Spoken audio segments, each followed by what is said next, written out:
தமிழ்நாடு அரசு விஜய் அரசு பொறுப்பேற்றதுடன் ஒரு அறிவிப்பு வெளியிட்டாங்க.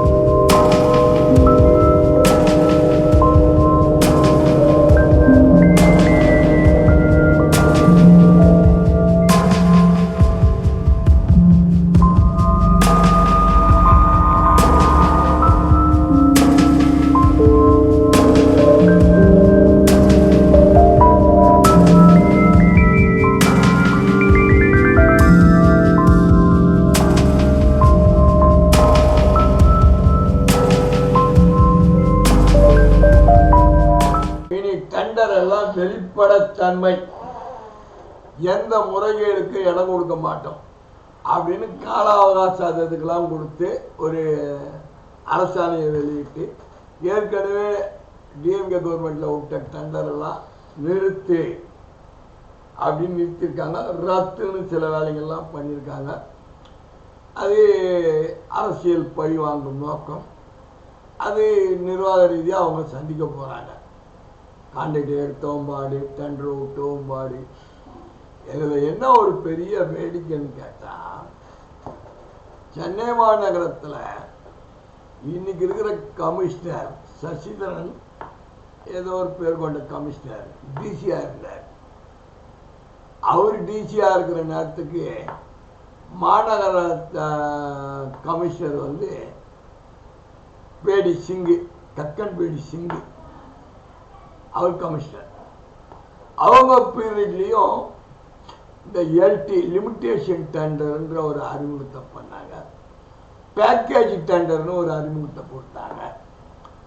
4 வார்டு 5 வார்டு ஒர்க்கெல்லாம் பேக்கேஜ் டெண்டர்னு ஒரு இதை கொடுத்தாங்க. அது அந்த மந்திரி ஆஃபீஸ்லேருந்து யாராருக்கெல்லாம் வேலை கொடுக்கணும்னு நியமனம் பண்ணுறாங்களோ அதை சீஃப் இன்ஜினியர் ராஜேந்திரன் ஒருத்தர் இருந்தார். அவர் தான் ஸ்பான்சர். அவர் யாராருக்கெல்லாம் வேலை மார்க் பண்ணுறாங்களோ மந்திரி ஆஃபீஸ்லேருந்து அவருக்கு தகவல் சொல்லுவாங்க, அவர் பண்ணுவார். இப்படியே ஓடிக்கின்னு இருந்தது. இதுக்கெல்லாம் வேடிக்கை பார்த்தாரு இன்னைக்கு இருக்கிற நகராட்சித்துறை ஆணையர், இன்னைக்கு இருக்கிற சென்னை மாநகராட்சியினுடைய ஆணையர். அதுக்கெல்லாம் அவங்க அன்றைக்கி கையெழுத்து போட்டாங்க, ஒப்பந்தம் போட்டாங்க, கையெழுத்து போட்டாங்க. ரோட்டீனாக ஓடிச்சு. Package package package. 1 ward 2 ward போய் ஒரு மண்டலத்திலேருந்து பக்கத்து மண்டலம் 3 மண்டலம் ஒன்றா சேர்த்து ஒரு பேக்கேஜ், இப்படின்ற கலாச்சாரத்தெல்லாம் பண்ணாங்க. இதில் விட ஒரு பெரிய ஹைலைட்னா கேட்டால், பிஆர்ஆர்ன்றது வந்து பஸ் ரூட் ரோட்ஸ். அந்த ரோடுங்க பஸ் ரூட் ரோட்ஸ் மட்டும் செய்யறதுக்கு ஒரு எஸ்சி ஒரு விங்கு, கார்பரேஷனில் 4-5 விங்கு இருக்குது. ஸ்பெஷல் ப்ராஜெக்ட்னு ஒரு விங்கு இருக்குது, ஒரு எஸ்சி இருக்கான், ஒரு ஆஃபீஸு, அதுக்கு ஒரு 100 பேர். பிஆர்ஆர்னு ஒரு எஸ்சி இருக்கார், அதுக்கு ஒரு 100 பேர். ஸ்டாப் வாட்டர் ட்ரெயின் இருக்காங்க, அதுக்கு ஒரு 100 பேர். அப்படி அப்படியே ஒவ்வொரு பேக்கேஜாக இருந்துங்கிறாங்க. இதில் என்னடான்னு கேட்டால், அன்னைக்கெல்லாம் ஒப்புதல் கொடுத்த இதே அதிகாரியா இன்னைக்கு அப்படியே பத்தினி உத்தமியான கதையாக மாறி போயிட்டாங்க. உத்தமி பத்தினியா, பத்தினி உத்தமியா, அதிகாரிகளை ரொம்ப இதை விட எதுவும் பேசறதுக்கு இல்லை. பட்டிமன்றத்தில் அதிகாரிகள், பத்தினியா உத்தமியா, பட்டிமன்றத்தில் அதிகாரிகள். ஆமாம், இன்னைக்கு இன்னமும் அப்படியே மாற்றாங்க. அந்த மாதிரி நம்ம என்னத்தை சொல்றதுன்னு ஒன்றும் புரியல. இன்னைக்கு தலைமைச் செயலகத்தில் முதல்வர் அலுவலகம் 10வது பில்டிங்கில் மாற்றுறாங்க. இடம் மாற்றுறது கொள்றதெல்லாம் அது அந்தந்த முதல்வர் அவங்களுடைய சௌகரியம். அதில் வந்து எதுவும் நம்ம கமெண்ட்ஸ் போடக்கூடாது, பேசவும் கூடாது, அடிக்கவும் கூடாது. இதை பற்றி அந்த டெண்டரில் உள்ள பிரச்சனைகள்லாம் டைம்ஸ் ஆஃப் இந்தியா பத்திரிகையில் வந்தது. இது சம்பந்தமாக சட்டமன்றத்தில் விவாதங்கள் நடைபெற்றது. நான் பதில் மறுப்புரையில் சொன்னேன்னு சொன்னார் அந்த துறை அமைச்சர். பதில் உரையில் அவர் அதை பற்றிலாம் எதுவும் சொல்லலை. ஆக மொத்தம் சிறந்த புத்தகமாகிடுச்சு. மாமியார் வச்சா மண்கோடம், மருமக வச்சா பொன்கோடன்ற பழமொழி மாதிரி அவங்க தப்பு பண்ணா தப்பு கிடையாது, கீழே இருக்கிறவங்க எல்லாம் தப்பு பண்ணிட்டா முறைகேடு, ரத்து. இந்த டெண்டர் கமெண்ட்ஸே இன்னும் முடியாமல் இருக்கு. பேப்பர் விளம்பரம் வந்தது, ஆன்லைன் டெண்டரில் குளறுபடிகள்லாம் இருக்கு. இன்னும் டெண்டர் இறுதி ஆகலைன்னு அமைச்சர் சொல்றாரு, சம்மந்தப்பட்ட துறை அமைச்சர். ஆனால் பணிகள் நடக்குது. ஸ்பான்சர் நியமனம் பண்ணியாச்சு. ஒர்க்கு யாருக்கு ஏது என்னாலாம் ஒர்க்கு ஸ்டார்ட். ஏன்னா 3 மாதத்தில் ஒர்க்கை முடிக்கணும். டெண்டர் ப்ராசஸ் கமெண்ட்ஸ் 45 நாள் ஆகும். 2 கோடி ரூபாய் 2.5 கோடி ரூபாய் ஒர்க்குனா 30 நாள் டெண்டரு. அந்த டெண்டரு ஃபைனலைஸ் ஆகிறதுக்கு ஒரு 10-15 நாள், 45 நாள். அதுக்கப்புறம் ஒரு 3 மாதம். ஆமாம், பிடபிள்யூடி ஆஃபீஸர் கேட்டது 6 மாதம் டைம். ஆனால் இவங்க 3 மாதத்தில் வேலையை முடிக்கணும்னு சொல்லிட்டாங்க. ஒர்க்கு ஸ்டார்ட் ஆகிடுச்சு. இது அசம்பிளியில் பேசி ஒரு விவாதங்கள் நடைபெற்றுக்கிட்டு. அது திறந்த வெளி புத்தகமாக பப்ளிக்கு தொலைக்காட்சியெல்லாம் ஓப்பனாக நடக்குது. என்னதான் நடக்குது? இந்த இது பொதுப்பணித்துறையினுடைய டெண்டர் ஓடல் பிரச்சனை. இந்த நகராட்சித்துறை நிர்வாகம் மாண்புமிகு தமிழக முதல்வர் இலாகா கிட்ட இருக்கு. அங்க என்னடான்னு கேட்டா, சைலண்டா சொத்து வரியெல்லாம் ஏற்றி எல்லாம் பணத்தை கட்ட வச்சு அது கூடுதலாக இருக்குன்னு மக்கள் போராட்டம் பண்ணவே அந்த தடையை நிறுத்தி வச்சுருக்காங்க. முதல்வருடைய ஒப்புதல் இல்லாமையா இந்த மாநகராட்சியில் தொழில் வரி பட்டியலிடப்பட்டு டிமாண்டில் ஏற்றப்பட்டு பொதுமக்கள் மேலே சுமையை சுமத்தி இருக்கிறாங்க.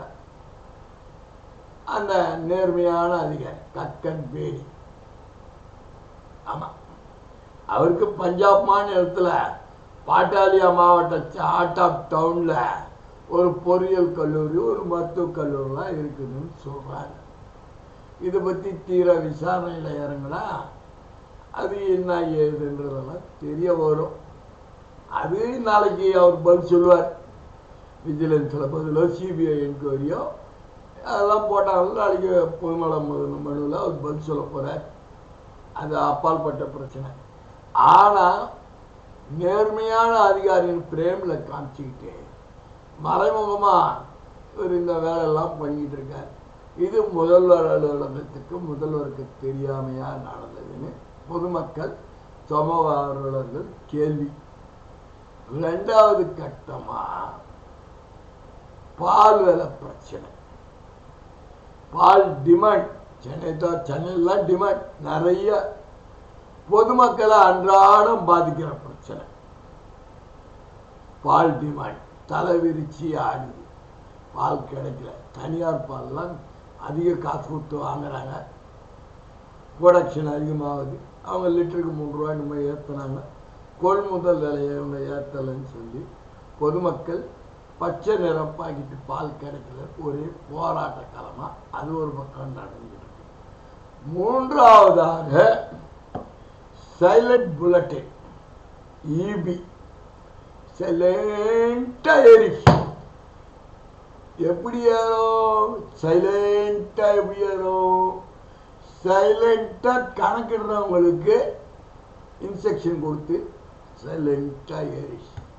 பில் கட்ட சொல்லத்தான் ஐயோ அம்மா அப்பா அம்மா ஐயோன்னு கத்த போகுது ஜனங்கள். இப்போ ஏறிச்சு. கமர்ஷியல் ஹோட்டல் நடத்துகிறவங்க, கம்பெனிக்காருங்க, பெரிய கமர்ஷியல் வணிகவாதங்கள்லாம் ஏகப்பட்ட சிரமத்தை அடிச்சுக்கிட்டு இருக்காங்க. 1 கார்பரேஷன் டாக்ஸ், 2 மின் இணைப்பு, 3 ஆவின் பால், 4 அரசு மருத்துவமனைகள் எல்லாம் ஆன்லைன் சிஸ்டம் கொண்டாந்து மாத்திரை வாங்கிறதுக்கு ஓடிபி கொடுத்தா தான் மாத்திரைன்னு சொல்லி எல்லா அரசு மருத்துவமனையிலையும் ஜனங்க பயங்கரமா கஷ்டப்படுது. கவர்மெண்ட் ஹாஸ்பிட்டலில் மாத்திரை மருந்துலாம் வாங்குறோம்னா காரில் போய் இறங்கி வாங்க போகிறான், செல்லு கையில் எடுத்துன்னு போய் வாங்க போகிறான். செல்லு வாங்கிறதுக்கு கூட வக்கு இல்லாதவங்க தான் போய் கவர்மெண்ட் ஹாஸ்பிட்டலில் போய் மாத்திரை மருந்து வாங்குறாங்க. அவங்களுக்கு செல்லு இருக்கா, உனக்கு ஓடிபி நம்பர் இருக்கான்னு கேட்டு அவங்க ஒரு பக்கம் பெரிய அவஸ்தைப்பட்டுக்கிட்டு இருக்காங்க. அதுக்கு அடுத்தது பஸ்ஸு,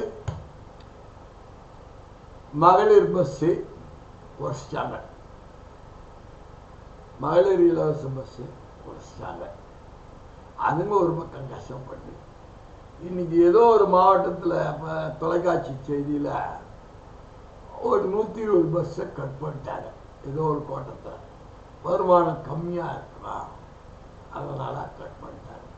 இப்படியே அடுக்கடுக்கா ஜனங்க ரொம்ப அளவுக்கு அவஸ்தைப்படுறாங்க.